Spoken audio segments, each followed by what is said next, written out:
same way. They were all 100% committed to their jobs. Back when she was still married to Henning, Pia had often felt annoyed that his work was more important to him than his private life. Henning hadn't wanted her to get a job, but she'd spent weeks alone and bored in their apartment in Sachsenhausen. In the evening and on weekends, she'd gone to one of the dissection rooms at the Institute of Forensic Medicine just so she could see her husband. The last straw that had prompted their separation, in March now 8 years ago, had been a cable tramway accident in Austria. Specifically the fact that Henning had neglected to say goodbye to her when he left. She had moved out of the apartment, and he hadn't even noticed until 2 weeks later.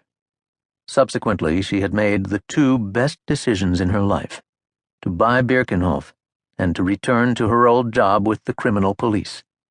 She wanted to be free, and she had promised herself never to put her own desires in second place again. Then she'd met Kirchhoff and fallen head over heels in love, first with his chocolate brown eyes and then with his incredible personality, although in his own way he was just as crazy as Henning. But the biggest difference was that now she too had a profession that she felt passionate about. She seldom saw her job as a constraint, and often enough there were periods when she left work precisely on time and could devote herself to her animals and the farm. Yet occasionally situations like this would come up, of course, and Kirchhoff never complained when she had to work almost around the clock. Nor would it ever occur to Pia to grumble when the zoo needed him on site, as had often been the case in recent months when the new elephant house was being built. Pia stared at her face in the mirror and let out a big sigh.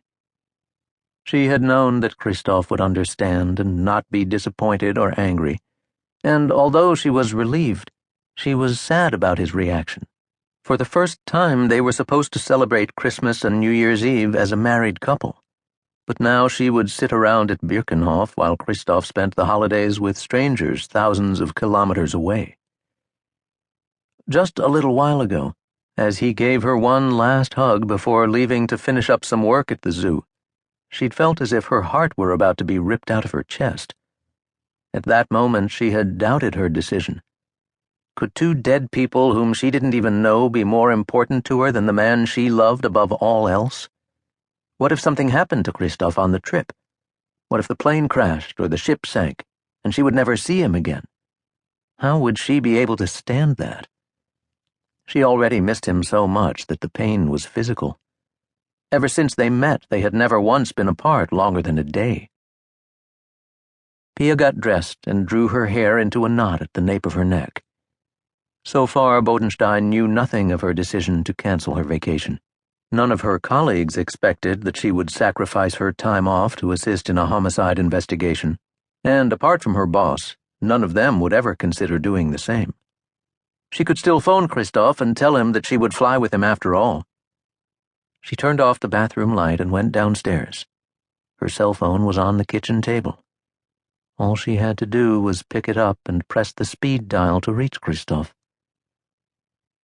But then she thought about the husband and daughter of the woman who was killed yesterday, and Renata Rohleder, their bewilderment and horror. Pia also thought about the young girl who had seen her grandmother's head blown off. Damn. All the seats were taken in the waiting room behind the guardhouse on the ground floor of the Regional Criminal Unit.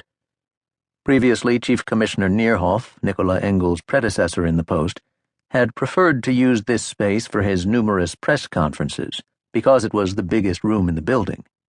This morning, the Sniper Special Commission was convening for the first time, and the room was already fully equipped with tables, a telephone, the inevitable whiteboard, PCs, printers, and a fax machine. 25 officers were jammed into the space, sitting and standing. They'd been brought in from various investigative units to join the Special Commission, which also included Dr. Nicola Engel, the head of the regular police in the building, case analyst Andreas Neff from the State Criminal Division, and Bodenstein and Ostermann as the last contingent from K-11. After a very brief statement to the press was issued, which Bodenstein had done last night, the newspapers and online news services were already writing sensationalist headlines such as "Second Sniper Murder is an insane..."